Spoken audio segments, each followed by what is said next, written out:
The golden tassel hung motionless from Emma Collins' graduation cap as Tyler Brooks planted himself directly in her path, his 6-foot frame blocking the gymnasium entrance, while hundreds of families filed past them into Westfield High's decorated auditorium. Behind him, Madison Pierce's perfectly glossed lips curved into a cruel smile, her manicured fingers already reaching for Emma's cap with predatory intent. "Going somewhere, Mouse?" Tyler's voice carried that familiar mixture of entitlement and venom that had haunted Emma's senior year. Because graduation is for people who actually belong here. What none of them knew, as Jake Morrison cracked his knuckles and stepped closer to complete their human barricade, was that the quiet girl they'd tormented for months carried in her blood something far more powerful than their daddy's money or connections. In exactly 17 minutes, when Emma finally revealed who she really was, these 3 bullies would learn that some mistakes cost more than just reputation. But right now, standing in that doorway with her mother's eyes watching from somewhere in the crowd beyond, Emma Collins had to decide whether 4 years of silence was worth preserving, or if it was finally time to let Westfield discover what happened when you cornered the daughter of the most powerful judge in Oregon. Before we jump back in, tell us where you're tuning in from, and if this story touches you, make sure you're subscribed, because tomorrow, I've saved something extra special for you. 3 weeks earlier, Emma Collins had been counting down the days until graduation with the quiet desperation of someone who'd spent 4 years invisible by choice. At 17, she possessed the kind of understated beauty that came from never trying to be noticed, her shoulder-length brown hair usually pulled back in a simple ponytail, wire-rimmed glasses perched on a face that lit up only when she thought no one was looking. Her oversized cardigan hung loose over dark jeans that had seen better years, and she carried her battered backpack like a shield against the social warfare that raged through Westfield High's hallways every single day. The irony wasn't lost on her that while most seniors spent their final weeks plotting summer parties and college adventures, Emma was simply trying to survive until she could escape to Oregon State University, where nobody would know her story or care about the social hierarchies that had defined her high school experience. She perfected the art of being forgettable, of moving through crowds like smoke, of timing her movements to avoid the spaces where predators gathered. Westfield High sprawled across 15 acres in the heart of Oregon's Willamette Valley, its red brick buildings and manicured lawns projecting an image of academic excellence and community pride.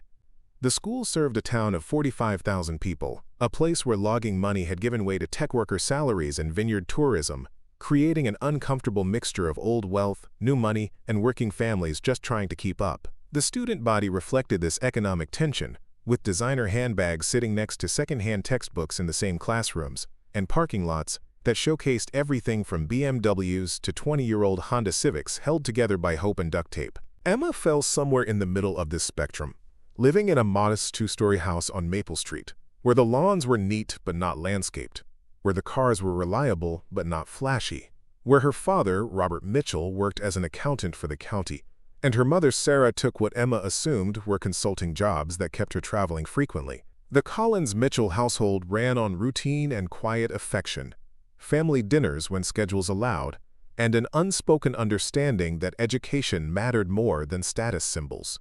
What Emma didn't fully understand, and what her parents had carefully shielded her from knowing, was that her mother's frequent travel wasn't for consulting work, but for judicial conferences, continuing education seminars, and the kind of high-level meetings that came with being the Honorable Judge Sarah Collins, presiding over the county's Superior Court for the past 6 years. The decision to keep Emma's connection to the courthouse private had been made when Emma started high school, a family agreement designed to let her navigate adolescence without the burden of her mother's authority coloring every interaction.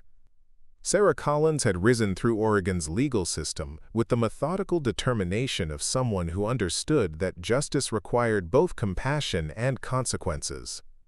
Starting as a public defender fresh out of law school, she'd spent 15 years advocating for defendants who couldn't afford private counsel, learning every corner of the criminal justice system from the perspective of those who needed it most. Her appointment to the bench had been unanimous, her reputation for fairness and integrity preceding her into every courtroom she entered. But Sarah Collins, the judge, and Sarah Mitchell, the mother, existed in carefully separated worlds. a division that allowed Emma to attend Westfield High as just another student, rather than as someone whose family connection might influence how teachers graded her papers or how administrators handled disciplinary issues. The strategy had worked well for 3.5 years, giving Emma the normal teenage experience her parents had wanted for her. Until Tyler Brooks decided that normal wasn't enough suffering for the quiet girl who dared to exist in his domain. Tyler Brooks commanded Westfield High's social hierarchy with the casual cruelty that came from never questioning his right to rule. At 18, he possessed the kind of athletic build and confident swagger that made adults assume the best about his character, while simultaneously making vulnerable teenagers understand instinctively that resistance would be futile. His father's real estate empire had carved up half the county into subdivisions and shopping centers, generating the kind of wealth that bought not just material comfort, but social immunity. The Brooks family lived in Hillcrest Estates, Westfield's most exclusive neighborhood, where homes started at $1 million, and property values rose with proximity to the golf course that Richard Brooks had developed, specifically to attract the kind of residents who understood that exclusivity was worth paying for. Tyler drove a lifted black pickup truck that cost more than most families spent on housing in a year, and he wore his privilege-like armor, deflecting criticism with his father's money and his own carefully cultivated image as Westfield's star quarterback. Madison Pierce had attached herself to Tyler's orbit during sophomore year, recognizing that her father's luxury car dealership fortune needed the legitimacy that came from association with old-money families like the Brooks. At 17, she wielded social media influence like a scalpel, capable of destroying reputations with a single perfectly crafted post or elevating chosen favorites with strategic likes and comments. Her beauty was the expensive kind, maintained through monthly salon visits, and a wardrobe that showcased her family's determination to buy their way into Westfield's social elite. The Pierce family's mansion sat on 3 acres in Hillcrest Estates, every room decorated by Madison's mother Crystal to showcase their arrival in high society. Madison had inherited her mother's understanding that perception mattered more than reality, that the right image could overcome almost any disadvantage, and that power came from controlling what others thought about you. Jake Morrison completed their triumvirate with the kind of physical intimidation that made their threats credible. As the police chief's son, he'd grown up believing that law enforcement was just another tool for maintaining social order, that badges and uniforms existed to protect people like his friends from facing consequences for their actions. At 18, he stood 6 feet tall with the broad shoulders of someone who'd spent years in weight rooms, and he carried himself with the swagger of someone who'd never been told no by anyone who mattered. Chief Michael Morrison had run Westfield's police department for 12 years, building relationships with the families who funded political campaigns and sat on city councils. Jake had absorbed his father's understanding that justice was negotiable when applied to the right people, that wealthy families deserved different treatment than ordinary citizens, and that protecting the community meant protecting the interests of those who controlled the community's resources. Together, Tyler, Madison, and Jake formed what Westfield High's student body had dubbed the Trinity, 3 teenagers whose combined family influence seemed to place them beyond the reach of rules that governed everyone else. Teachers looked the other way when they disrupted classes. Administrators found creative ways to excuse their behavior, and other students learned quickly that challenging the Trinity meant social suicide at best and actual retaliation at worst. Emma Collins had managed to avoid their attention for most of high school through a combination of strategic invisibility and careful route planning. She ate lunch in the library, chose electives that the popular crowd avoided, and timed her movements through hallways to minimize contact with the spaces where the Trinity held court. The system had worked perfectly until a random moment in late April changed everything. She'd been leaving her AP literature class when she witnessed Jake Morrison corner freshman David Kim near the science wing lockers, demanding lunch money with the kind of casual violence that made resistance seem pointless. David, barely 15 and weighing maybe 120 pounds soaking wet, had tears in his eyes as he handed over the $20 bill his mother had given him for the week's meals. Jake had pocketed the money with a laugh, shoving David hard enough to send him sprawling into the lockers before walking away like nothing had happened. Most students would have kept walking, understanding that intervening meant painting a target on their own backs. Emma had almost followed that script, almost convinced herself that getting involved would only make things worse for everyone. But something about David's quiet tears, about the way he sat on the floor for a long moment before gathering his scattered books, reminded her of every time she'd watched injustice flourish, because good people chose safety over action. She'd knelt beside David, helping him collect his scattered notebooks and offering him the $20 bill from her own wallet to replace what Jake had stolen.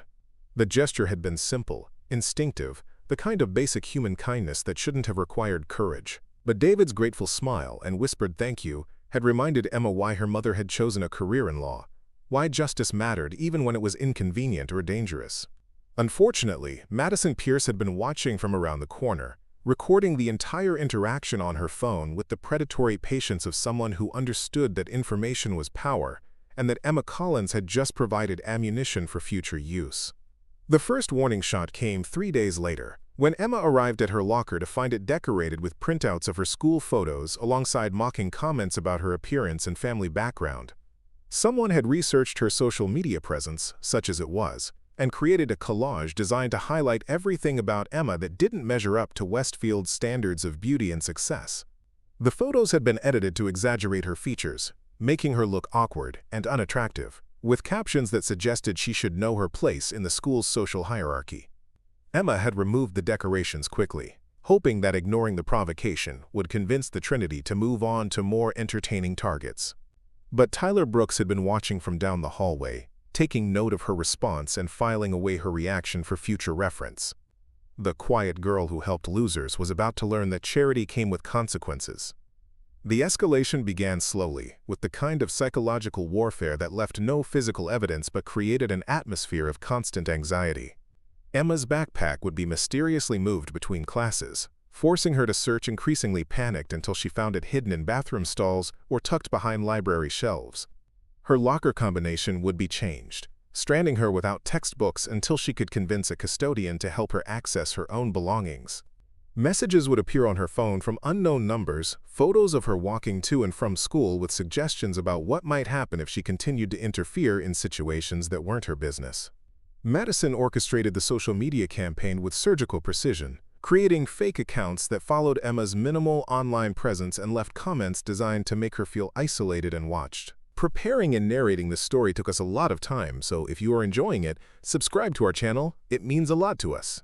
Now back to the story. Posts would appear on various platforms, showing photos of Emma taken without her knowledge, accompanied by polls asking whether she was ugly enough to justify her obvious desperation for attention. The comments sections filled with anonymous cruelty, students hiding behind fake profiles to participate in the destruction of someone they barely knew. Jake provided the physical intimidation that gave weight to the psychological harassment, appearing in Emma's peripheral vision at random moments throughout each day. He'd stand just close enough to invade her personal space while she worked at her locker, his presence a silent reminder that he could escalate to actual violence whenever he chose.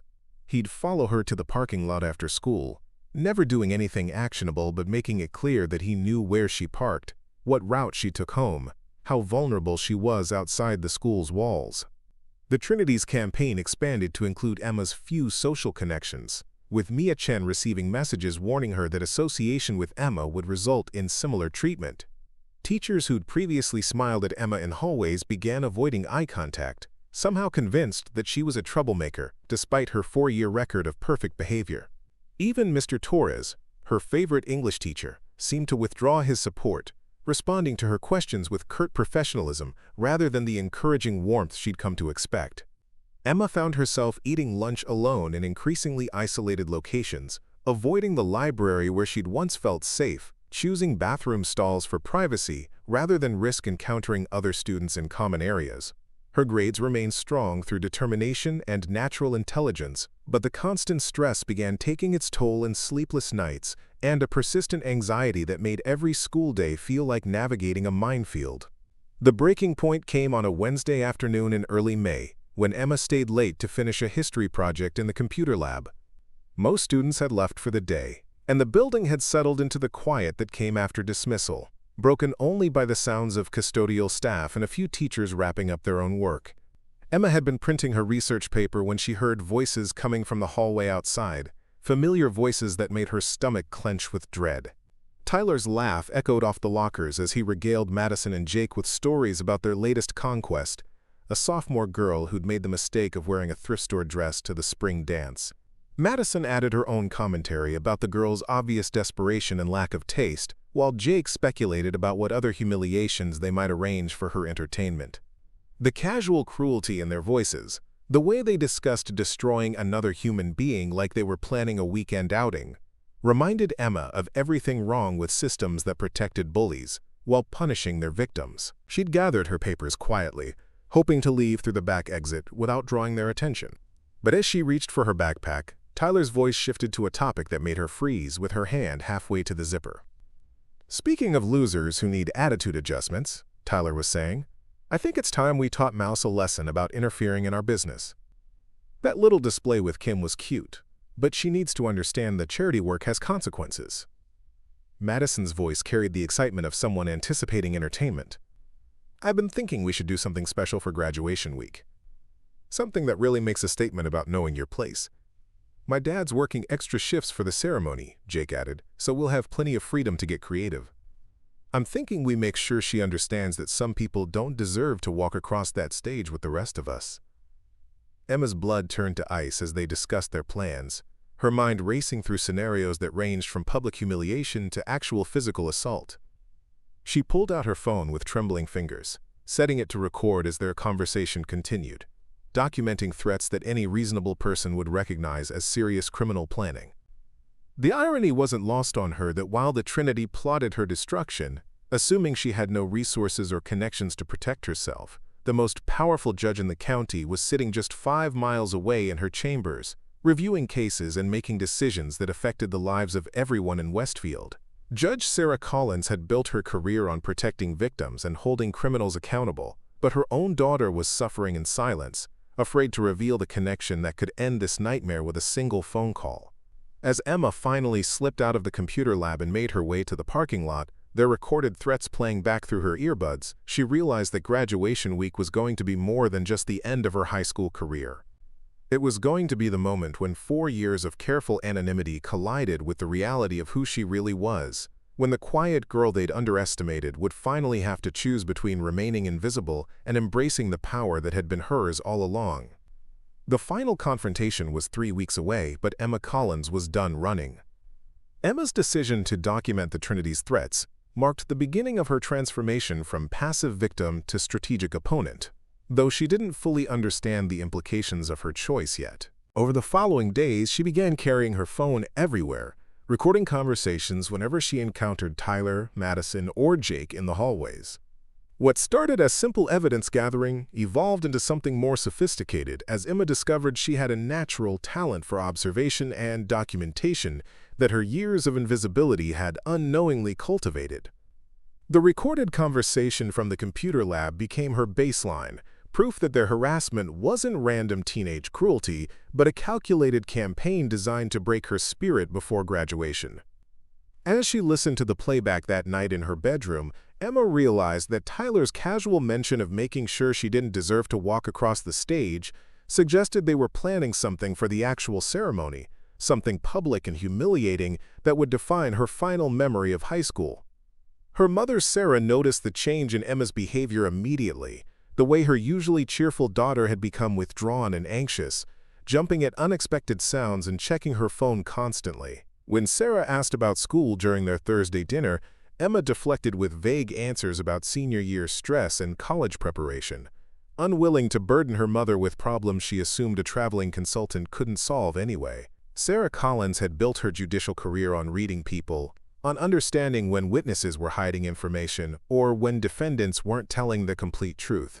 Every instinct told her that Emma was dealing with something significant, but years of respecting her daughter's independence and privacy held her back from pressing too hard for details.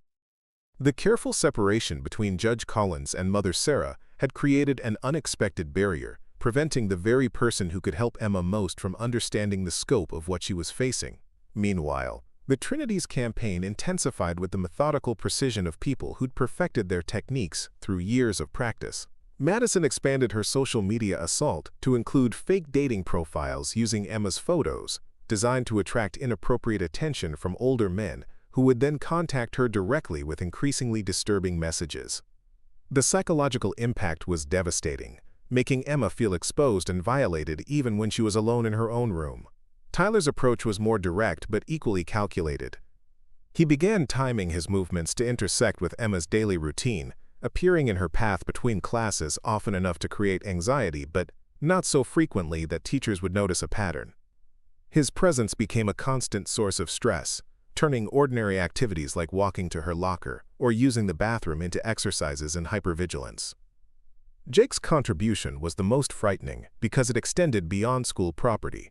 Emma began noticing his distinctive pickup truck parked near her house in the mornings, close enough to make her uncomfortable but far enough away to avoid obvious stalking charges. He'd follow her route to school at a distance, never quite crossing the line into actionable harassment, but making it clear that her home wasn't the sanctuary she'd imagined it to be. The psychological warfare took its toll in ways Emma hadn't anticipated. Her usually excellent grades began slipping as concentration became impossible, her mind constantly scanning for threats instead of focusing on academic material. Sleep became elusive, her dreams filled with scenarios where the Trinity's vague threats materialized into actual violence. She lost weight as stress affected her appetite, and the dark circles under her eyes drew concerned looks from teachers who didn't understand what they were seeing. Mia Chen watched her friend's deterioration with growing alarm, recognizing the signs of systematic harassment despite Emma's attempts to hide what was happening. During their shared lunch period on Friday, Mia finally confronted Emma directly about the changes she'd observed, her voice gentle but insistent as she pressed for honest answers about what the Trinity was doing. Emma's first instinct was denial, the same protective reflex that had kept her invisible for 4 years. But Mia's genuine concern and obvious willingness to help broke through Emma's resistance, and she found herself sharing details about the harassment campaign for the first time since it began. The relief of having someone believe her, someone who understood that her fear was rational rather than paranoid, almost brought Emma to tears in the middle of the cafeteria. Mia's response was immediate and practical, drawing on her experience as student council secretary and her understanding of how Westfield High's power structures actually functioned. She suggested that Emma document everything more systematically, creating a timeline of incidents with dates, times, and witnesses when possible. She offered to serve as backup, recording her own observations of the Trinity's behavior and building a case that would be impossible for administrators to ignore. What neither girl understood was that Principal Rodriguez had already received pressure from several prominent families about Emma's situation, though not in the way they might have expected. Richard Brooks had called personally to express concern about his son's reputation being damaged by association with harassment allegations, while Chief Morrison had stopped by informally to discuss the importance of maintaining positive relationships with student families during graduation season. The principal found herself in an impossible position, caught between her professional obligation to protect students and the political reality of managing relationships with the families who funded school programs and influenced her career prospects. She'd seen the pattern of complaints about the Trinity over the years, but each incident had been carefully managed to avoid serious consequences, and she'd learned that challenging powerful families required more political capital than she possessed. Emma's documentation project revealed the sophisticated nature of the Trinity's operation in ways that surprised even her. They'd perfected techniques for harassment that left minimal evidence, using social media platforms with privacy settings that made their activities difficult to trace, coordinating their actions to ensure alibis were always available, and targeting victims who were unlikely to have the resources or connections necessary to fight back effectively. The revelation that emerged from Emma's research was that she wasn't their first victim, merely their most recent target in a pattern that stretched back to their freshman year.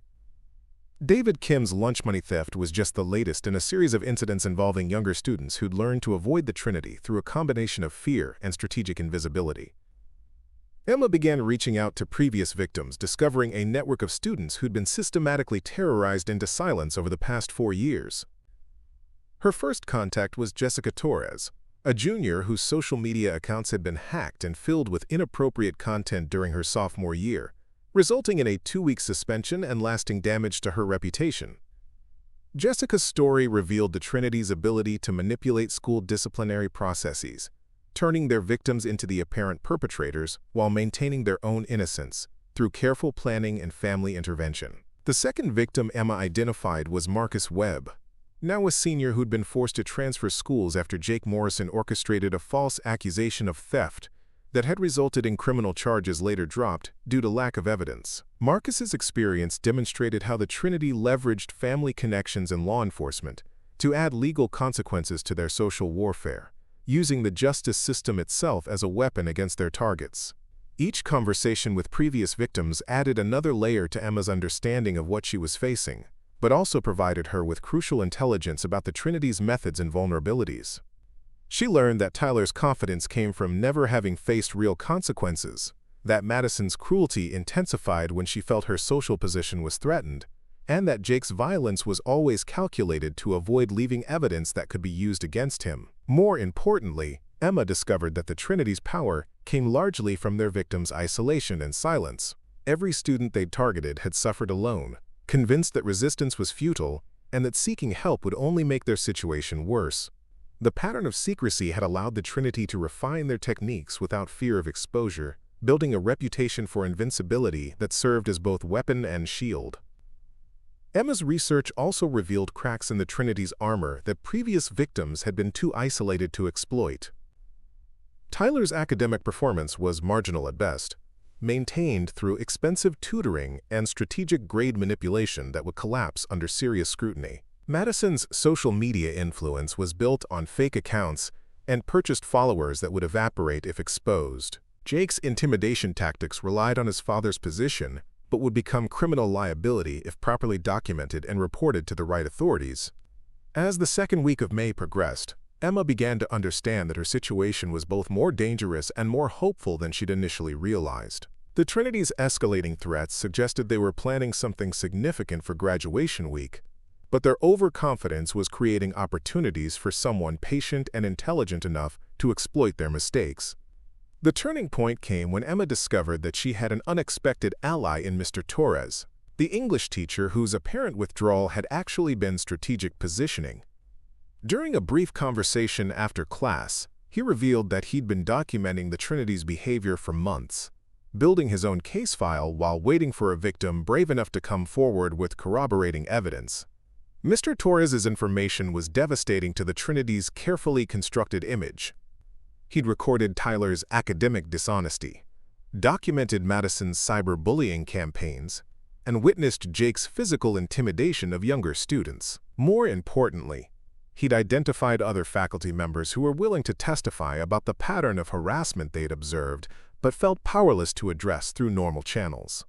The alliance between Emma and Mr. Torres represented a fundamental shift in the dynamics of her situation. No longer was she an isolated victim facing overwhelming odds, but rather the central figure in a growing coalition of people who'd been waiting for the right moment to challenge the Trinity's reign of terror. The quiet girl who had spent 4 years invisible was discovering that visibility, properly managed, could be a powerful weapon. As graduation approached, Emma faced a choice that would define not just her final weeks at Westfield High, but her entire understanding of justice, courage, and the price of standing up to institutional corruption. The evidence she'd gathered was more than sufficient to expose the Trinity's crimes, but using it would require abandoning the anonymity that had protected her for years and accepting the risks that came with making herself a target. The third week of May brought unseasonably warm weather to Westfield, transforming the high school campus into a showcase of spring beauty that seemed to mock the darkness of Emma's situation. Cherry trees blossomed along the main walkway, their pink petals creating a carpet that graduating seniors trampled underfoot as they rushed between final exams and college preparation meetings. The contrast between the natural beauty surrounding her and the psychological warfare consuming her daily life felt surreal, as if she were living in two different realities simultaneously. Emma's alliance with Mr. Torres had evolved into something approaching a covert operation, with the English teacher serving as both mentor and intelligence coordinator for their growing network of Trinity victims and faculty witnesses. Their after-school meetings in his classroom had become strategic planning sessions, where Emma's documented evidence was cross-referenced with Mr. Torres's observations and the testimonies of other students who'd finally found the courage to speak up. The scope of the Trinity's 4-year reign of terror was staggering when viewed in its entirety. They'd perfected a system of psychological manipulation that extended far beyond simple bullying, creating an atmosphere of fear that had influenced the behavior of hundreds of students and dozens of faculty members. Their techniques were sophisticated enough to avoid traditional disciplinary measures while being brutal enough to destroy their victims' academic and social prospects. Sarah Collins noticed the change in her daughter's demeanor during their Friday evening dinner, observing that Emma seemed simultaneously more focused and more anxious than she'd been in weeks. The careful questioning that came naturally to a judge revealed that Emma was dealing with something significant at school, but Sarah's attempts to offer help were met with gentle deflection and reassurances that everything was manageable. The irony of the situation wasn't lost on Emma, who found herself sitting across from one of the most powerful people in the county, while feeling powerless to resolve her own crisis. But the family's long-standing agreement to keep Sarah's judicial position separate from Emma's school experience had created a communication barrier that neither of them knew how to bridge without destroying the normal adolescence they'd worked so hard to preserve. Meanwhile, the Trinity was making final preparations for what Tyler had begun calling, quote, graduation week entertainment, a series of humiliations designed to ensure that Emma's last memories of high school would be defined by their power rather than her accomplishments. Madison had spent days crafting the perfect social media campaign to accompany their physical harassment, creating content designed to go viral within Westfield's social circles while avoiding anything that could be classified as criminal cyberbullying. Jake's contribution was more direct and infinitely more dangerous. His access to his father's police equipment had given him tools for surveillance and intimidation that elevated their harassment from teenage cruelty to something approaching stalking and criminal intimidation. The pickup truck appearances near Emma's house had evolved into detailed knowledge of her family's routines, information that he shared with Tyler and Madison as they planned their final assault on her dignity. The Trinity's fatal mistake was their assumption that Emma's 4 years of invisibility indicated permanent powerlessness rather than strategic choice. They'd convinced themselves that she was isolated, friendless, and without resources to fight back, unaware that their escalating harassment had actually created the conditions for their own downfall by forcing Emma to seek allies and document their crimes. Emma's research into previous victims had revealed a pattern that the Trinity themselves didn't fully understand. Each of their targets had been carefully selected for perceived vulnerability, chosen specifically because they appeared to lack the social connections or family resources necessary to mount effective resistance. The system had worked perfectly for 4 years, creating a trail of damaged students who'd transferred schools, dropped out, or simply endured their suffering in silence. But Emma's situation was fundamentally different from previous victims in ways that none of them, including Emma herself, fully appreciated yet. Her years of strategic invisibility had been supported by a stable home environment and parents who'd taught her the importance of justice and personal integrity. More importantly, her mother's judicial career had given Emma an intuitive understanding of evidence, documentation, and legal processes that previous victims had lacked. The breakthrough came during Emma's Monday morning conversation with David Kim, the freshman whose lunch money theft had triggered the Trinity's focus on her in the first place. David's gratitude for her intervention had evolved into genuine friendship, and his perspective as a recent victim provided Emma with insights that previous targets couldn't offer. Unlike students who'd been worn down by months or years of harassment, David's experience was fresh enough for him to remember details and recognize patterns that others had forgotten or suppressed. David's account of Jake Morrison's intimidation techniques included details that Emma realized constituted criminal assault under Oregon law, actions that crossed the line from school bullying into actual felony behavior. More importantly, David had witnessed the coordination between Trinity members that proved their harassment was a conspiracy rather than independent actions, a distinction that would matter enormously if the situation ever reached the criminal justice system. The legal implications of the Trinity's behavior began crystallizing in Emma's mind as she applied knowledge absorbed through years of dinner table conversations about her mother's cases.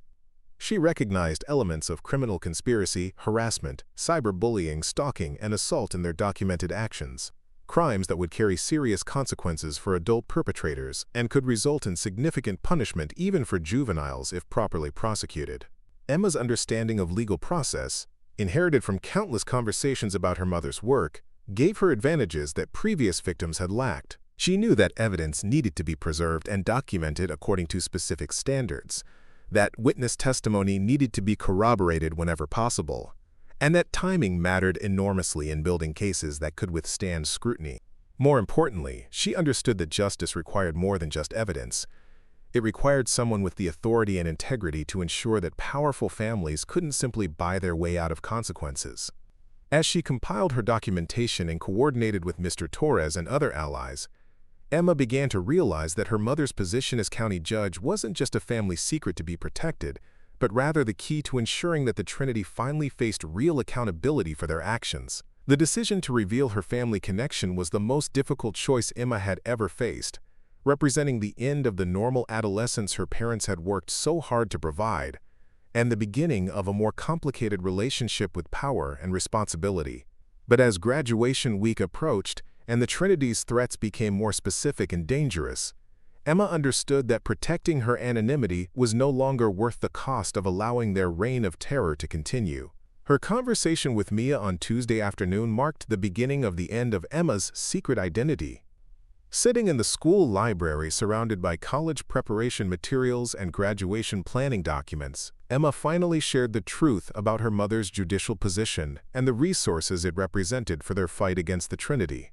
Mia's reaction was a mixture of shock, excitement, and immediate strategic thinking as she realized that their documentation project wasn't just about school disciplinary action, but about actual criminal prosecution of students who'd believed themselves untouchable.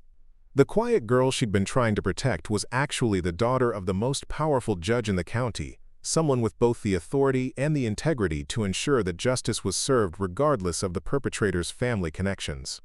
The revelation changed everything about their situation, transforming them from powerless victims into potential prosecutors with access to the highest levels of the criminal justice system. But it also raised the stakes enormously, as Emma's decision to use her family connection would make her a permanent target for retaliation from families whose power was threatened by accountability. As the week progressed, Emma found herself caught between two competing fears: the immediate danger posed by the Trinity's graduation week plans, and the long-term consequences of revealing her true identity to protect herself and future victims. The choice was no longer between safety and justice, but between temporary security and permanent change, between protecting herself and protecting everyone who would come after her. The Trinity's final mistake was their assumption that graduation week would provide them with the perfect opportunity to destroy Emma without consequences, unaware that their intended victim was preparing to respond with the full weight of the county's judicial system behind her. Their careful planning and coordination, designed to maximize her humiliation while minimizing their legal exposure, was about to collide with an opponent who understood the law better than they did and had access to resources they couldn't imagine. Thursday's incident in the parking lot marked the point of no return for both sides. Emma was loading her backpack into her car when Tyler, Madison, and Jake surrounded her with the coordinated precision they'd perfected over 4 years of harassment. But this time, instead of the isolated victim they expected to find, they encountered someone who was documenting their every word and movement, while mentally cataloging the criminal charges their behavior would support. Tyler's threats about graduation day were specific enough to constitute criminal intimidation. Madison's social media promises amounted to cyberbullying conspiracy, and Jake's physical positioning and implied violence crossed into assault territory under Oregon's broadly written harassment statutes. More importantly, their coordination and planning demonstrated the kind of criminal conspiracy that judges took very seriously when determining sentences. Emma's response surprised them with its calm confidence, as she informed them that their behavior was being documented and that they should consider the long-term consequences of their actions before proceeding with whatever they'd planned for graduation. The quiet girl they'd been terrorizing for weeks was suddenly speaking with the authority of someone who understood exactly what legal trouble they were creating for themselves. The Trinity's confusion at Emma's unexpected confidence was evident in their hesitation and exchanged glances. But their years of operating without consequences had created an arrogance that prevented them from recognizing the fundamental change in their situation. They interpreted her warning as empty bluster from someone desperate to avoid inevitable humiliation, unaware that she was actually offering them a final opportunity to avoid criminal prosecution. As Emma drove home that afternoon, she realized that graduation day would bring more than just the end of her high school career. It would be the moment when 4 years of careful anonymity collided with the reality of who she really was, when the Trinity's belief in their own invincibility would be tested against the actual power of the justice system, and when Westfield High would learn what happened when bullies targeted the wrong victim. The weekend before graduation week descended upon Westfield with an almost eerie tranquility that felt more like the pause before a thunderstorm than any genuine peace. Emma spent Saturday morning in her room, organizing the evidence she'd collected into a comprehensive file that documented not just the Trinity's harassment campaign against her, but their 4-year pattern of systematic abuse targeting vulnerable students throughout the school. The manila folder had grown thick with printed screenshots, typed witness statements, and time-stamped recordings that painted a damning picture of criminal conspiracy disguised as teenage bullying. Sarah Collins noticed her daughter's unusual intensity during their weekend routines, observing that Emma seemed to be preparing for something significant rather than simply finishing her senior year. The judge's instincts, honed through years of reading defendants and witnesses, told her that Emma was carrying knowledge that went far beyond normal graduation stress. But their family's long-standing agreement about keeping Sarah's professional life separate from Emma's school experience created a barrier that neither of them knew how to breach gracefully. The irony wasn't lost on Emma that while she sat in her bedroom compiling evidence of criminal harassment, her mother was just downstairs reviewing cases that probably involved similar crimes committed by people with far fewer resources and connections than the Trinity possessed. Judge Sarah Collins had built her career on ensuring that justice wasn't influenced by wealth or family connections, but her own daughter was suffering in silence rather than risk compromising the normal adolescence they'd all worked so hard to preserve. Sunday dinner carried an undercurrent of tension that both parents noticed, but neither fully understood. Emma picked at her food while mentally rehearsing conversations she might need to have with law enforcement, while Sarah and Robert exchanged concerned glances about their daughter's obvious preoccupation with something she seemed unwilling or unable to share. The comfortable family dynamic they'd maintained for years was straining under the weight of secrets that Emma felt increasingly unable to bear alone. Meanwhile, the Trinity was making their own weekend preparations, with Tyler hosting a planning session at the Brooks family mansion that would have horrified any adult who understood what they were actually discussing. Sitting in the game room that Richard Brooks had installed to keep his son entertained during high school, the three teenagers finalized details for what they'd decided would be Emma's complete humiliation during graduation week, a series of escalating attacks designed to ensure she remembered her place long after leaving Westfield High. Madison had prepared social media content designed to go viral within their school's social network, carefully crafted posts that would destroy Emma's reputation, while avoiding anything that could be classified as criminal cyberbullying under Oregon's recently strengthened internet harassment laws. Her understanding of social media algorithms and viral content creation had been weaponized into a sophisticated character assassination campaign that would launch the moment their physical harassment began. Jake's contribution was more directly threatening, involving surveillance equipment borrowed from his father's police department and detailed intelligence about Emma's family routines that crossed well into stalking territory. His casual access to law enforcement resources had given their harassment campaign a professional edge that previous victims had been powerless to counter, but it had also created evidence trails that would be devastating if ever discovered by investigators who weren't influenced by family connections. The Trinity's fatal flaw was their complete confidence in their own invincibility, a certainty built on 4 years of operating without meaningful consequences and reinforced by their family's success in protecting them from accountability. They'd convinced themselves that Emma was just another isolated victim who would endure their attacks in silence rather than risk the social destruction that came with challenging Westfield's established power structure. What none of them understood was that Emma's silence wasn't born from powerlessness, but from strategic patience. A recognition that premature action would be less effective than waiting for the right moment to deploy resources they couldn't imagine she possessed. Her years of invisibility had taught her the value of timing and preparation, lessons that were about to prove far more valuable than anything the Trinity had learned from their privileged upbringings.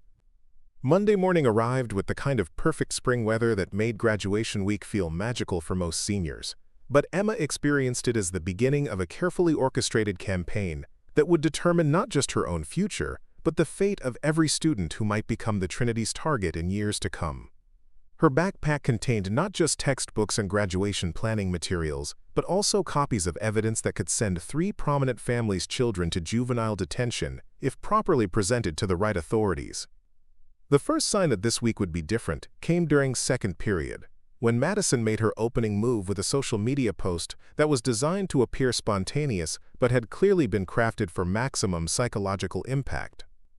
The image showed Emma walking to her locker, taken without her knowledge or consent, with a caption that invited followers to share their opinions about whether certain people deserve to participate in graduation ceremonies alongside students who'd actually earned their place at Westfield High. Emma's response surprised Madison with its complete lack of visible reaction, as the quiet girl she'd been targeting simply documented the post with timestamps and screenshots before continuing with her morning routine as if nothing had happened. The absence of the fear and distress that Madison had expected to provoke was unsettling, suggesting that Emma had either become completely broken by their harassment or had found resources that made their threats less intimidating.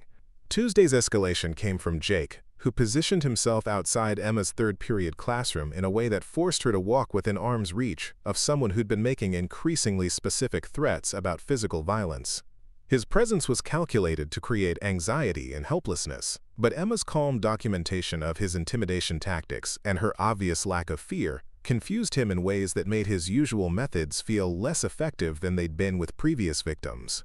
Tyler's contribution on Wednesday was more traditional but equally unsuccessful, involving a confrontation in the hallway that was designed to humiliate Emma in front of other students, while demonstrating his continued dominance over someone who dared to challenge his authority.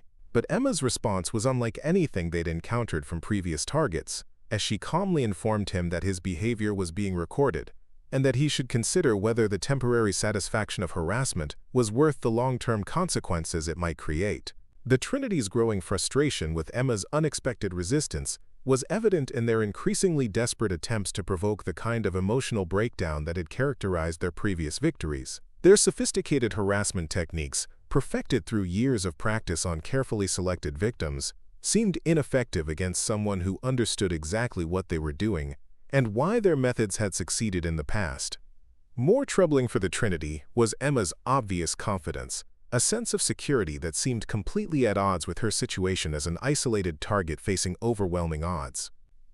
Previous victims had become increasingly desperate and erratic as graduation week harassment intensified, but Emma appeared to be growing stronger and more determined with each passing day, as if she knew something about the situation that they didn't understand. Thursday afternoon brought the Trinity's most serious mistake yet, when their frustration with Emma's resistance led them to abandon their usual caution in favor of more direct threats that crossed definitively into criminal territory. Jake's specific promises about what would happen to Emma if she tried to participate in graduation ceremonies constituted criminal intimidation under Oregon law, while Tyler's coordination of their harassment campaign and Madison's documentation of their planning created clear evidence of criminal conspiracy. Emma's documentation of Thursday's threats was meticulous, capturing not just their words but also their coordination and planning in ways that would be admissible in criminal proceedings if she chose to pursue that option. More importantly, their escalation had created exactly the kind of evidence that would be impossible for even the most influential families to explain away or minimize through political connections. That evening, Emma finally made the decision that would change everything for herself, her family, and everyone involved in the situation. Sitting at her desk with 4 years of evidence spread out before her, she realized that protecting her anonymity was no longer worth the cost of allowing the Trinity's reign of terror to continue, and that her mother's position as county judge wasn't just a family secret to be guarded, but a resource that could ensure justice was finally served. Her conversation with her parents that night was the most difficult discussion the Collins-Mitchell family had ever had, involving revelations about harassment, documentation of criminal behavior, and decisions about how to use their family's connection to the justice system in ways that would protect future victims while ensuring that the Trinity finally faced real consequences for their actions. Sarah Collins' reaction to her daughter's evidence file was immediate and decisive, her judicial training combining with maternal protectiveness to create a determination that the Trinity would face the full weight of the law, regardless of their family's influence or political connections.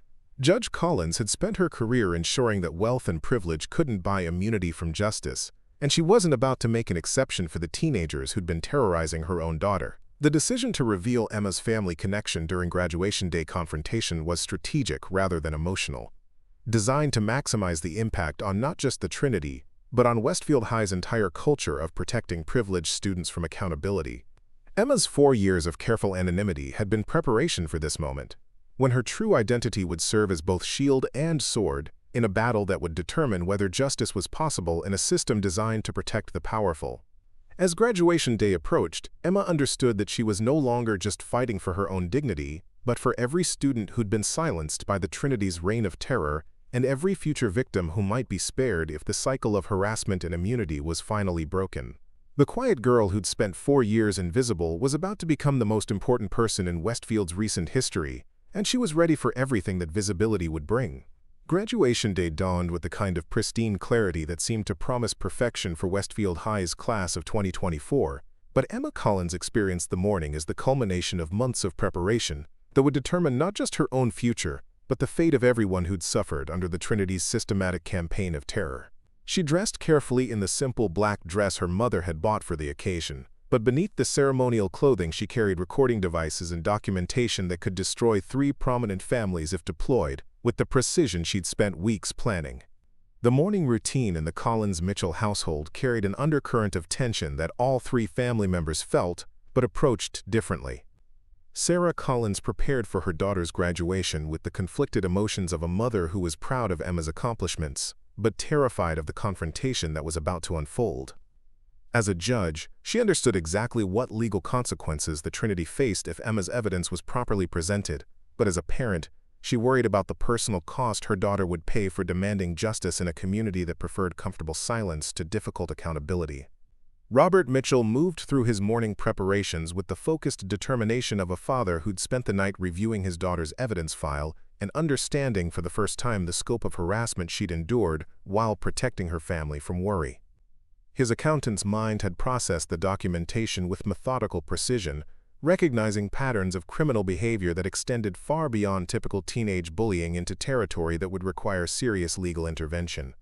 Emma's final preparations included securing her evidence in multiple formats and locations, ensuring that even if the Trinity somehow managed to destroy or steal her physical documentation, backup copies would remain available for law enforcement review. Her phone contained not just recordings of their threats, but also live streaming applications that would broadcast whatever happened during the confrontation directly to cloud storage that the Trinity's families couldn't influence or control. The irony of the situation wasn't lost on any of them.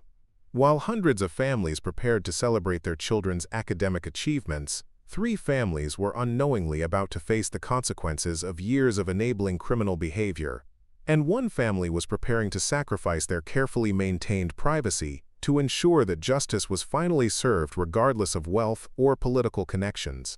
Westfield High's gymnasium had been transformed into a celebration space that would have impressed any visitor with its decorations, flowers, and ceremonial grandeur, but Emma saw it as a carefully chosen battlefield, where 4 years of strategic invisibility would end in the most public possible confrontation with the students who'd convinced themselves that their privilege made them untouchable. The Trinity arrived at school with the confidence of students who'd never faced real consequences for their actions, expecting graduation day to provide them with the perfect opportunity to deliver a final humiliation to the girl who dared to resist their authority.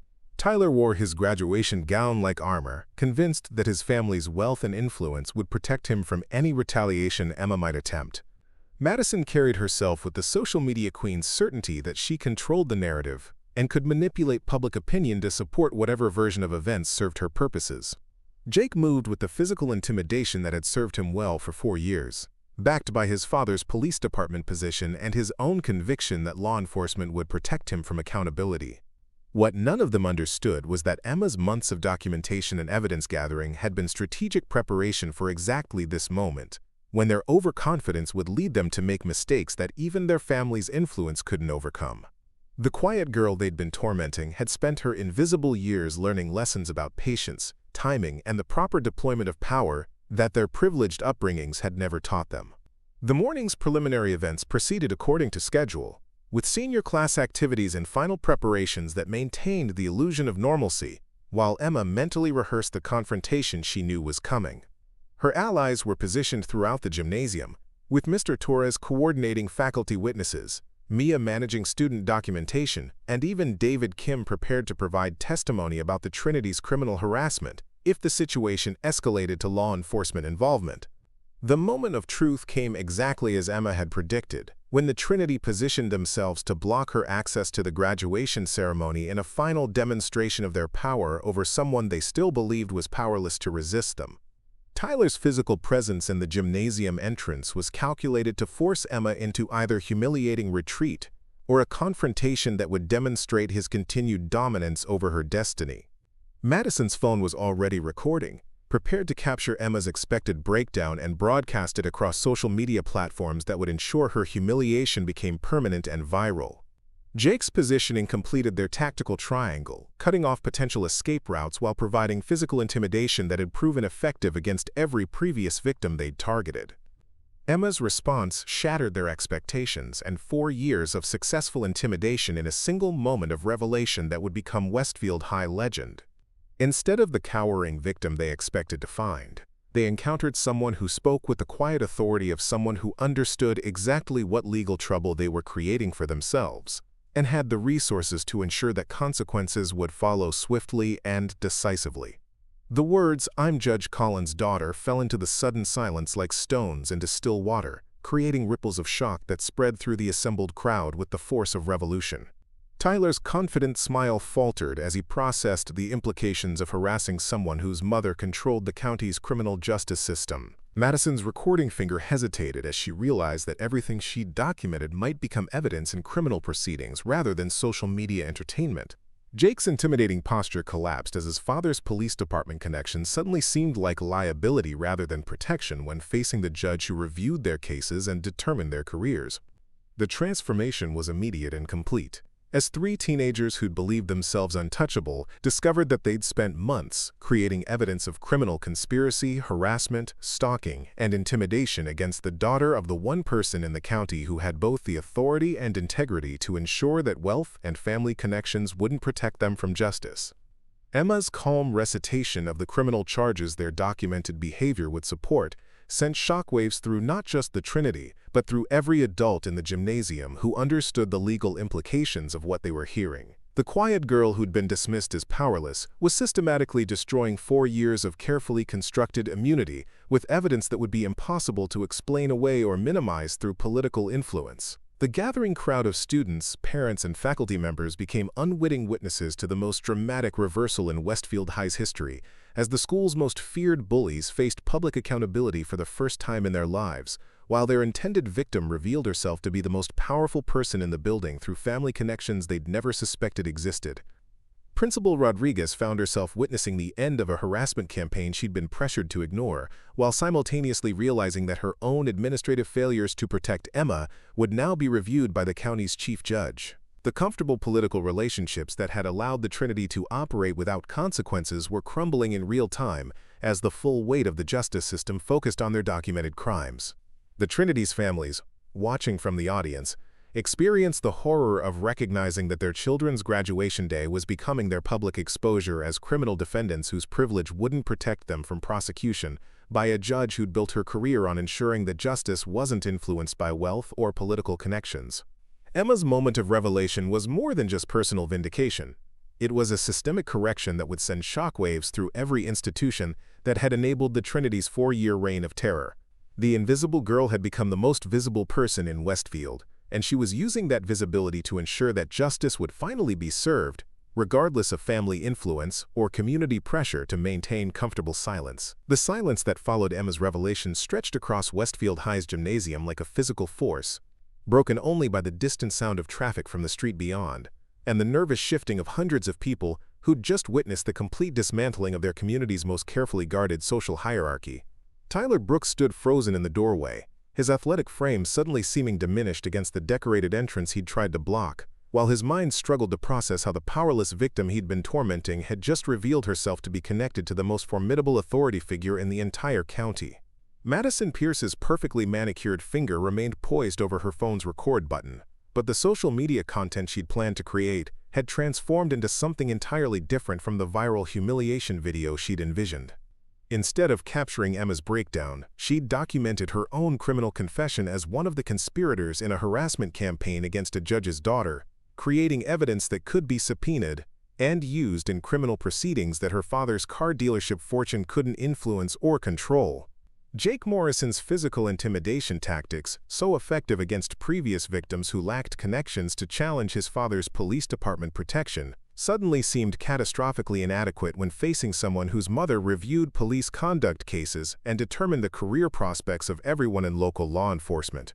His usual swagger had evaporated as he realized that 4 years of leveraging his father's position to avoid consequences had created a pattern of documented abuse that Judge Collins would have both the authority and motivation to prosecute to the fullest extent of Oregon law. The crowd of assembled families and faculty members found themselves witnessing something unprecedented in Westfield's social history: the complete reversal of a power dynamic that had seemed as permanent and unchangeable as the school's brick buildings. Parents who'd spent years watching their own children suffer in silence, while the Trinity operated with apparent immunity, realized they were seeing justice served in real time, while the families whose wealth and influence had protected their children from accountability faced the horrifying recognition that privilege had its limits when confronted with actual legal authority. Emma's transformation from invisible victim to revealed prosecutor was so dramatic that many observers struggled to reconcile the confident young woman speaking with judicial authority with the quiet girl they'd barely noticed during 4 years of shared classes and hallway encounters. Her voice carried the same measured precision that characterized her mother's courtroom presence, each word carefully chosen for maximum legal impact, while maintaining the kind of professional dignity that made retaliation seem both futile and criminally stupid. Principal Rodriguez experienced a moment of perfect clarity as she understood that every administrative decision she'd made regarding the Trinity's harassment campaign would now be scrutinized by the county's chief judge, whose daughter had been suffering systematic abuse while school officials looked the other way due to family pressure and political considerations. The comfortable relationships with wealthy donors and influential parents that had shaped her leadership style for years were crumbling, as she realized that protecting privileged students from consequences had left her institution legally vulnerable and morally compromised. The legal implications of Emma's revelation rippled through the assembled crowd like shockwaves, as anyone with basic understanding of criminal law recognized that the Trinity's documented behavior constituted serious felonies that would carry significant consequences regardless of their family's wealth or political connections. Judge Sarah Collins had built her judicial career on ensuring that justice remained blind to socioeconomic status, and her own daughter's harassment case would provide the perfect opportunity to demonstrate that principle in the most public and uncompromising way possible. Mr. Torres felt a surge of vindication as he watched his careful documentation of the Trinity's crimes finally find the audience with power to act on the evidence he'd been collecting for months. His position as a faculty member had limited his ability to challenge wealthy families directly, but Emma's family connection transformed his witness testimony from administrative complaint into criminal evidence that could support felony prosecutions with life-altering consequences for the perpetrators. Mia Chen experienced the complex emotions of someone watching her best friend reveal a secret that explained months of seemingly inexplicable confidence in the face of overwhelming harassment. Emma's hidden identity as Judge Collins' daughter suddenly made sense of her strategic approach to documentation and her calm certainty that justice would eventually be served, while also explaining why she'd been so reluctant to seek help through normal channels that might have compromised her family's carefully maintained separation between judicial authority and personal relationships.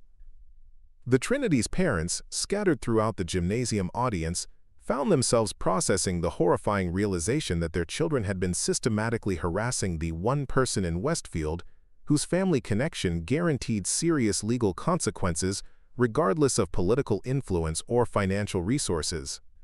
Richard Brooks's real estate empire, Frank Pierce's luxury car dealerships, and Chief Morrison's law enforcement career all suddenly seemed fragile when weighed against the prospect of criminal prosecution overseen by a judge whose integrity was legendary throughout Oregon's legal community. Emma's evidence presentation continued with methodical precision that demonstrated not just her natural intelligence, but also the kind of legal thinking that came from growing up in a household where justice was discussed as both professional calling and moral imperative. Each piece of documentation she revealed added another criminal charge to the Trinity's potential prosecution, while her calm recitation of Oregon's harassment, stalking, and conspiracy statutes made it clear that she understood exactly what legal consequences their behavior would support. The systematic nature of the Trinity's harassment campaign became undeniable, as Emma's evidence revealed planning, coordination, and escalation that met every element required for criminal conspiracy charges under Oregon law. Their careful documentation of their own crimes, preserved in social media posts and text message conversations they'd assumed would never be discovered, created an evidentiary foundation that would make prosecution straightforward for any competent attorney with access to the resources of the county prosecutor's office. Tyler's desperate attempt to minimize his involvement by claiming that his threats and intimidation were merely typical teenage behavior fell flat against Emma's detailed timeline that documented escalation from verbal harassment to physical intimidation to specific threats of violence that clearly crossed into criminal territory. His family's wealth, which had protected him from consequences for minor infractions throughout his high school career, seemed laughably inadequate when measured against criminal charges that carried potential jail time and permanent consequences for his college and career prospects. Madison's social media expertise, weaponized for years to destroy other students' reputations and social connections, had created a digital paper trail that documented not just her own cyberbullying crimes but also her coordination with Tyler and Jake in planning and executing their harassment campaign. Her understanding of viral content and algorithmic manipulation, once a source of social power, had transformed into evidence of criminal sophistication that would support enhanced charges for anyone prosecuting her case. Jake's physical intimidation tactics and surveillance activities, enabled by his father's police department resources and position, had crossed definitively into stalking territory under Oregon's broadly written harassment statutes. His casual access to law enforcement equipment and information had created federal civil rights violations that could bring FBI involvement to supplement local prosecution, adding layers of legal jeopardy that even Chief Morrison's political connections couldn't address. The broader implications of Emma's revelation extended far beyond the Trinity's immediate legal troubles, as faculty members and administrators realized that years of enabling privileged students' criminal behavior had created institutional liability that could result in federal civil rights investigations and individual accountability for anyone who'd participated in the cover-up. The culture of protecting wealthy families from consequences that had characterized Westfield High's administration for years was crumbling, as the full weight of actual legal authority focused on their systematic failures. Emma's allies throughout the school community, emboldened by her revelation and the obvious legal protection it provided, began stepping forward with their own accounts of the Trinity's harassment campaigns and the institutional failures that had enabled their criminal behavior to continue unchallenged. David Kim's testimony about lunch money theft evolved into evidence of robbery and extortion, while Jessica Torres's account of social media harassment supported cyberbullying charges that carried serious criminal penalties. The transformation of Westfield High's power structure was immediate and comprehensive, as students who'd lived in fear of the Trinity's retaliation suddenly understood that the most powerful person in their community was not only aware of their crimes but personally motivated to ensure that justice was served. The invisible girl who'd been dismissed and tormented for months had revealed herself to be the daughter of the one authority figure who could guarantee consequences regardless of wealth, influence, or political connections. As the full scope of Emma's revelation continued to unfold, the Trinity faced the horrifying realization that their graduation day humiliation of a powerless victim had transformed into their own public exposure as criminal defendants whose families' resources were inadequate to protect them from prosecution by a judge whose integrity was absolute, and whose personal investment in the case guaranteed maximum legal consequences for their documented crimes. The immediate aftermath of Emma's revelation transformed Westfield High's graduation ceremony from a celebration of academic achievement into something resembling a criminal proceeding, as the implications of the Trinity's documented harassment campaign rippled through the assembled crowd with the force of legal earthquake. Parents who'd planned to spend the morning photographing their children's milestone moment found themselves witnessing the systematic exposure of criminal behavior that had been hidden in plain sight for years, protected by wealth and institutional complicity that suddenly seemed powerless against actual judicial authority. Judge Sarah Collins, watching from her carefully chosen seat in the middle section of the gymnasium, experienced the complex emotions of a mother whose daughter had just revealed years of hidden suffering, while simultaneously feeling professional satisfaction that justice was finally being served in a case where her personal investment guaranteed thorough prosecution. Her judicial training kept her expression neutral despite the maternal fury building as she processed the full scope of harassment Emma had endured while protecting her family from worry about problems they could have resolved with a single phone call. The legal machinery that would destroy the Trinity's futures began moving with mechanical precision, as faculty members and student witnesses stepped forward to provide corroborating testimony that supported every element of criminal conspiracy, harassment, stalking, and assault charges under Oregon law. Mr. Torres's careful documentation combined with Emma's recorded evidence and multiple witness accounts to create a prosecutorial foundation so solid that even the most expensive defense attorneys would struggle to find weaknesses or procedural errors to exploit. Tyler Brooks's mental calculation of his legal exposure revealed criminal charges that could result in juvenile detention, permanent criminal record, loss of college scholarship opportunities, and lifetime consequences that his father's real estate fortune couldn't erase or minimize. His transformation from confident bully to terrified defendant was visible to everyone in the gymnasium, as the athletic swagger that had intimidated victims for years evaporated under the weight of actual accountability administered by someone immune to his family's influence. Madison Pierce's social media empire, built on destroying other people's reputations through viral harassment campaigns, became evidence of cyberbullying crimes that carried serious criminal penalties under Oregon's recently strengthened internet harassment statutes. Her sophisticated understanding of digital manipulation and algorithmic content creation, once a source of social power, had generated a comprehensive record of criminal activity that would support enhanced charges for anyone with access to the county prosecutor's resources and expertise.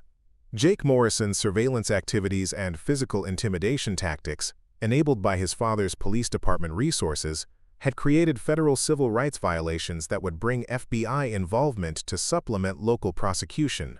His casual access to law enforcement equipment and information had crossed constitutional boundaries that even Chief Morrison's political connections couldn't protect, adding layers of legal jeopardy that threatened not just Jake's future, but his father's career and the police department's federal funding.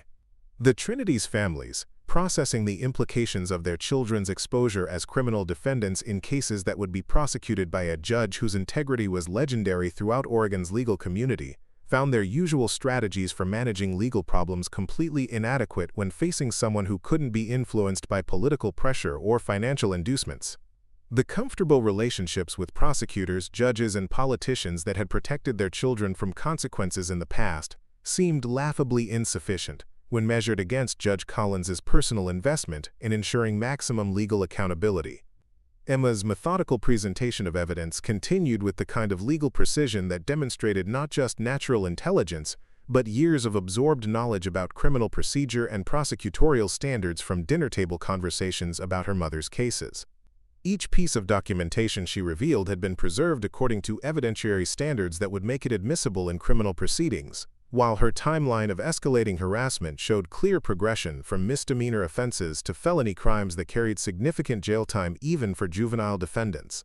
The broader Westfield community, watching through social media live streams and text message updates from family members in the gymnasium, began processing the realization that their high school's most prominent students had been operating a criminal enterprise disguised as teenage social dynamics.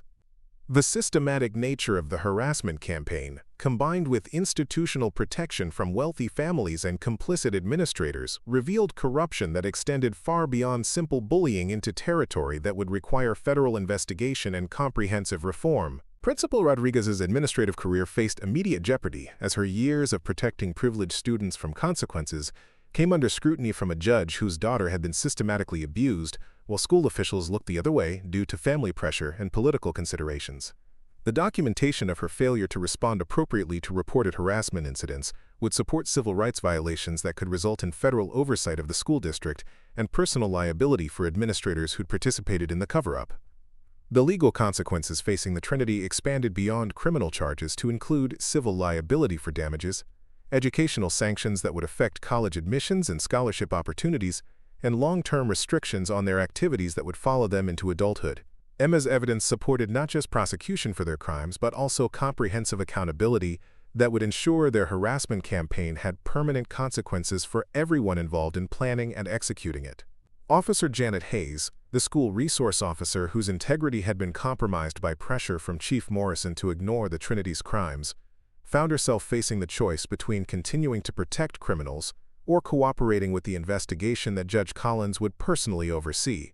Her documented observations of the Trinity's harassment activities, combined with evidence of administrative pressure to avoid enforcement action, could support federal civil rights charges against both the police department and school district.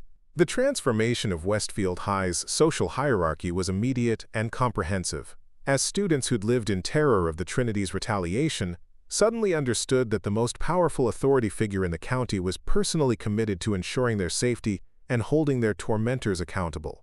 The invisible barriers that had protected privileged students from consequences while exposing vulnerable victims to systematic abuse crumbled as actual legal authority replaced the informal power structures that had governed student life for years.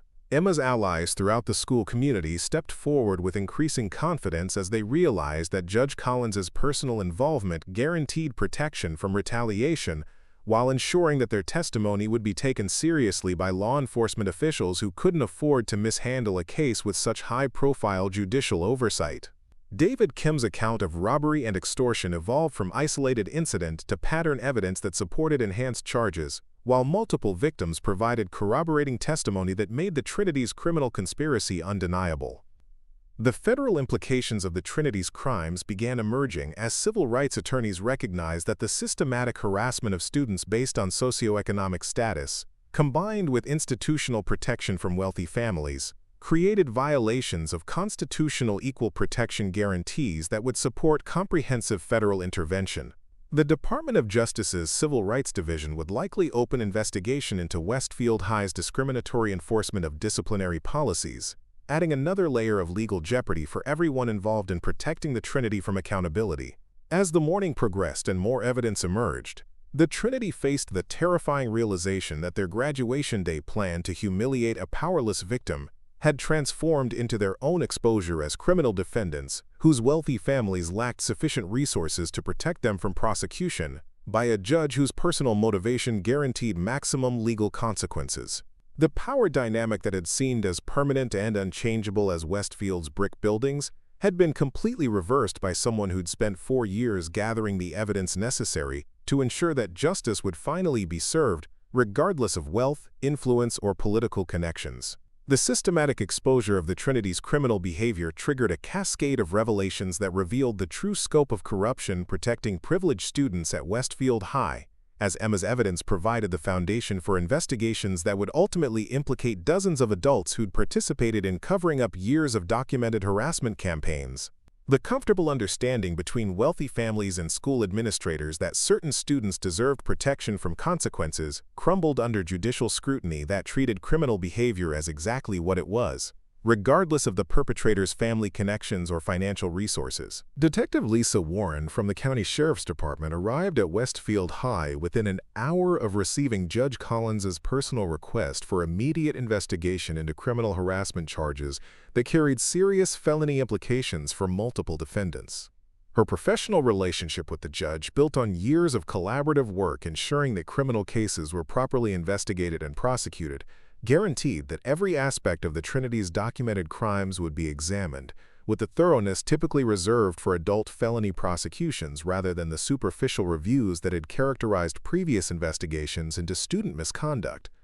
The Trinity's frantic attempts to contact their parents for legal protection revealed the fundamental weakness in their family's power structures. When facing actual criminal prosecution overseen by a judge whose integrity was absolute and whose personal investment in the case eliminated any possibility of political influence or financial manipulation. Richard Brooks's real estate connections, Frank Pierce's automotive industry relationships, and Chief Morrison's law enforcement network all proved inadequate when measured against judicial authority that couldn't be compromised or controlled through the usual channels. Emma's documentation had been so thorough and legally sophisticated that Detective Warren's initial review revealed criminal charges that could result in adult prosecution for the most serious offenses, particularly Jake's stalking activities and Tyler's escalating threats of violence that had crossed definitively into felony territory. The evidence met every standard required for criminal conspiracy charges under Oregon law, while the systematic nature of their harassment campaign supported enhanced penalties for coordinated criminal activity rather than isolated incidents of poor judgment. The institutional failures that had enabled the Trinity's criminal behavior for years became apparent as Detective Warren interviewed faculty members who'd witnessed harassment incidents but been discouraged from reporting them through administrative pressure designed to protect wealthy families from embarrassment. Mr. Torres's careful documentation of administrative interference with his attempts to address student safety issues provided evidence of systematic civil rights violations that would likely trigger federal investigation into discriminatory enforcement of school disciplinary policies.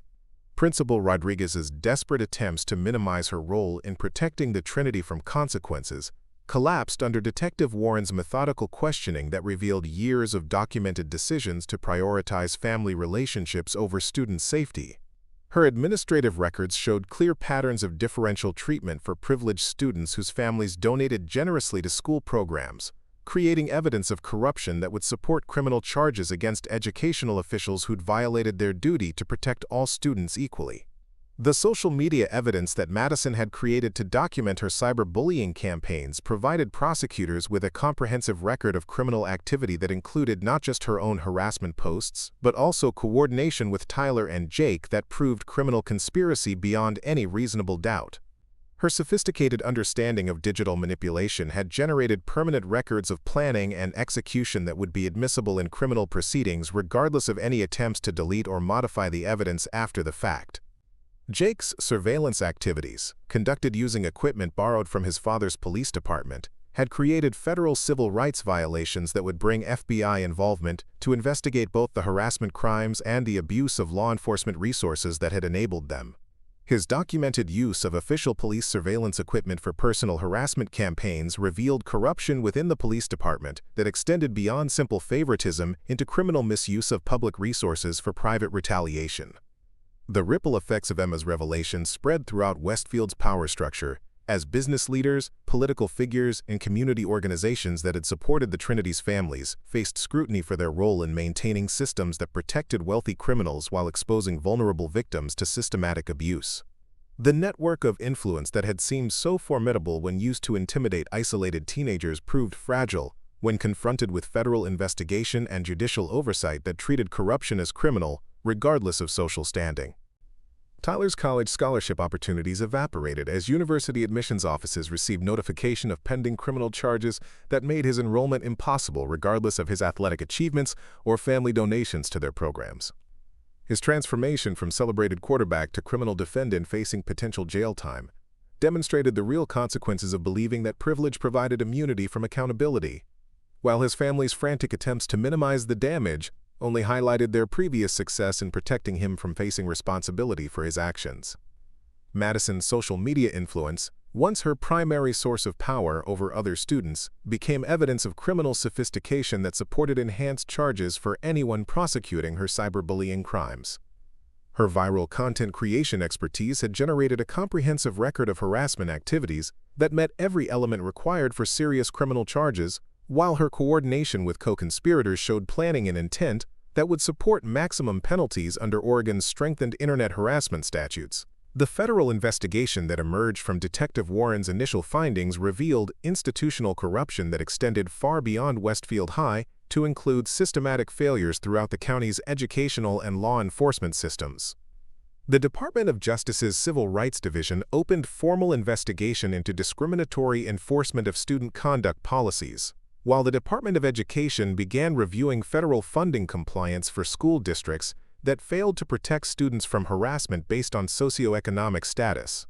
Chief Morrison's career faced immediate jeopardy as internal affairs investigators examined his role in protecting his son from criminal charges while using department resources to intimidate victims and witnesses.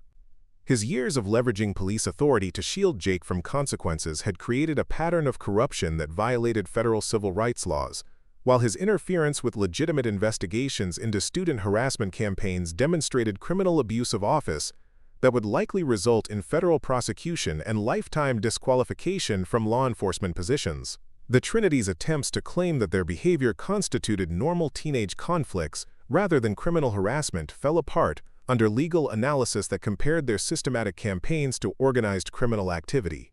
Their documentation of planning and coordination, preserved in text messages and social media posts they'd assumed would never be discovered, revealed sophisticated criminal intent that met every requirement for adult prosecution of the most serious charges, regardless of their ages or previous lack of criminal records.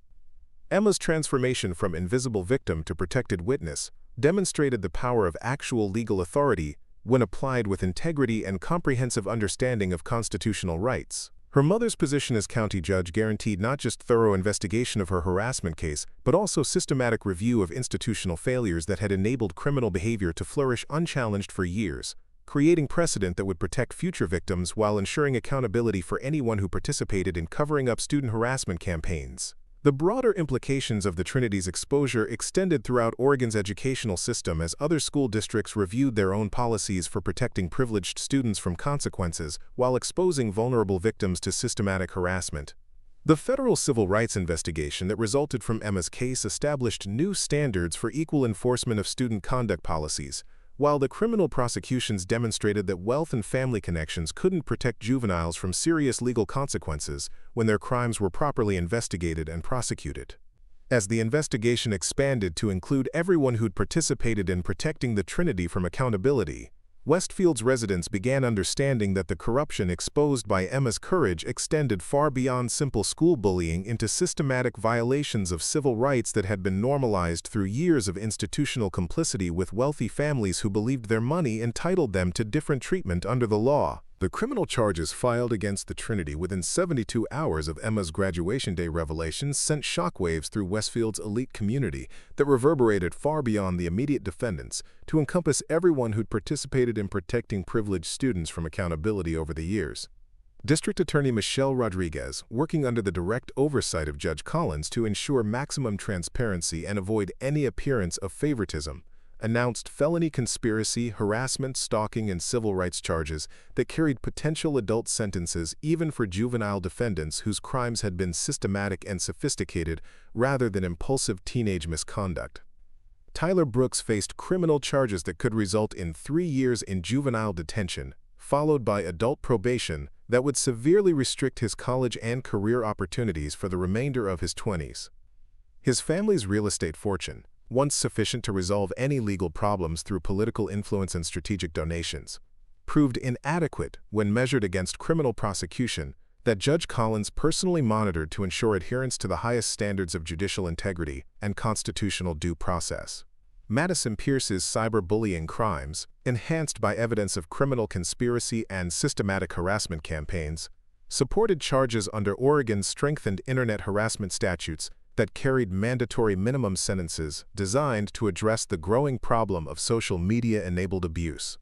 Her sophisticated understanding of digital manipulation and viral content creation had generated evidence of criminal intent that made her prosecution straightforward for attorneys with access to the full resources of the county prosecutor's office and state cybercrime specialists. Jake Morrison's surveillance activities and abuse of police department resources had created federal civil rights violations that brought FBI investigation into his crimes, while simultaneously exposing his father's corruption and abuse of office. The federal charges that resulted from his stalking activities carried potential sentences that could extend well into his adult years, while the civil rights implications of his actions made him ineligible for plea bargaining or reduced charges that might have been available for defendants whose crimes were less systematic and constitutionally significant. The Trinity's families discovered that their wealth and political connections were not just inadequate to protect their children from criminal prosecution but actually increased their legal jeopardy by providing evidence of resources and sophistication that supported enhanced charges for organized criminal activity. Their previous success in shielding their children from consequences had created expectations of immunity that made their current legal vulnerability all the more devastating when measured against the lifetime consequences of serious criminal convictions. Chief Morrison's career ended with federal indictment for civil rights violations, abuse of office, and criminal conspiracy charges that resulted from his systematic interference with legitimate investigations into his son's harassment campaigns. His use of police department resources to intimidate victims and protect criminals had violated constitutional guarantees so fundamentally that federal prosecutors treated his case as a priority for demonstrating that law enforcement corruption would face maximum legal consequences regardless of political relationships or community standing. The institutional reforms that emerged from federal investigation into Westfield High's discriminatory practices transformed not just the school's disciplinary policies, but the entire county's approach to protecting students from harassment based on socioeconomic status or family background. The Department of Education's compliance review resulted in comprehensive oversight that would continue for years, ensuring that wealthy families could never again buy protection for their children's criminal behavior through donations or political influence.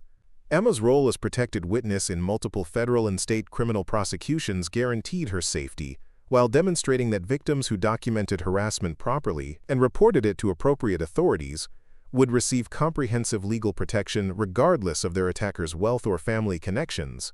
Her courage in revealing her family's judicial connection had established precedent that would protect future victims while ensuring accountability for anyone who participated in systematic harassment campaigns. The civil lawsuits that followed the criminal prosecutions provided additional accountability for institutional failures that had enabled the Trinity's crimes, while compensating victims for damages that extended far beyond immediate physical or emotional harm, to include educational disruption, social isolation, and long-term psychological consequences. The financial settlements that resulted from these cases would fund comprehensive anti-bullying programs, while establishing monetary consequences that made institutional complicity with harassment campaigns financially unsustainable. Tyler's college scholarship opportunities had evaporated completely, as university programs received detailed information about his criminal charges and the systematic nature of his harassment campaigns. His transformation from celebrated athlete to convicted criminal facing lifetime registration requirements demonstrated the permanent consequences of believing that privilege provided immunity from accountability, while his family's frantic attempts to rebuild his reputation only highlighted their previous success in covering up his criminal behavior. Madison's social media presence, once her primary source of power and influence, became evidence in criminal proceedings that would follow her into adulthood through permanent criminal records and lifetime restrictions on her digital activities.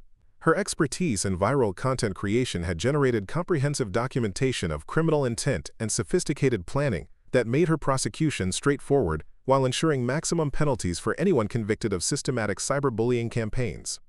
The federal investigation that expanded from Emma's case to encompass systematic civil rights violations throughout the county's educational and law enforcement systems revealed corruption that had been normalized through years of institutional complicity with wealthy families who believed their money entitled them to different treatment under the law. The comprehensive reforms that resulted from this investigation established new standards for equal enforcement of student conduct policies while creating oversight mechanisms that would prevent future corruption. Jake's federal sentencing hearing became a landmark case for establishing precedent that juvenile defendants who committed civil rights violations using law enforcement resources would face adult consequences regardless of their age or family connections. His conviction for systematic stalking and harassment, enhanced by his abuse of police equipment and authority, resulted in sentences that would restrict his freedom and opportunities well into his adult years, while demonstrating that corruption within law enforcement families would face maximum legal consequences. The Trinity's attempts to minimize their crimes by claiming they constituted normal teenage behavior rather than systematic criminal activity collapsed under legal analysis that compared their documented planning and coordination to organized criminal enterprises. Their sophisticated methods and comprehensive documentation had created evidence that supported the most serious charges available under state and federal law, while their families' resources and influence actually increased their legal jeopardy by demonstrating the organized nature of their criminal conspiracy. Principal Rodriguez's resignation and criminal prosecution for civil rights violations demonstrated that educational administrators who failed to protect students from systematic harassment would face personal accountability that could include criminal charges, lifetime disqualification from educational positions, and financial liability for damages resulting from their discriminatory enforcement of disciplinary policies. Her case established precedent that institutional protection of privileged students from consequences constituted criminal violation of civil rights that would be prosecuted to the fullest extent of federal law. The comprehensive accountability that emerged from Emma's courage in revealing her family's judicial connection transformed Westfield from a community where wealth provided immunity from consequences into a model for equal enforcement of laws that protected all students regardless of their family's financial resources or political connections. The systematic reforms and ongoing federal oversight that resulted from her case would ensure that future victims received immediate protection while preventing the kind of institutional corruption that had enabled the Trinity's criminal behavior to flourish unchallenged for years. The transformation of Westfield High School in the months following the Trinity's prosecution demonstrated how quickly institutional cultures could change when subjected to federal oversight and led by administrators committed to equal treatment regardless of students' family wealth or political connections. The new principal, Dr. Angela Martinez, implemented comprehensive anti-harassment policies that included mandatory reporting requirements, independent investigation procedures, and automatic criminal referrals for serious misconduct that had previously been handled through internal disciplinary measures designed to protect privileged families from embarrassment. Emma's senior year conclusion became a symbol of justice served rather than privilege protected, as her graduation speech focused on the importance of speaking truth to power, regardless of personal costs or community pressure to maintain comfortable silence about systematic inequality. Her acceptance of a full scholarship to Stanford University's pre-law program represented not just personal achievement, but institutional recognition that victims who courageously challenged corruption deserved comprehensive support for their educational and career goals.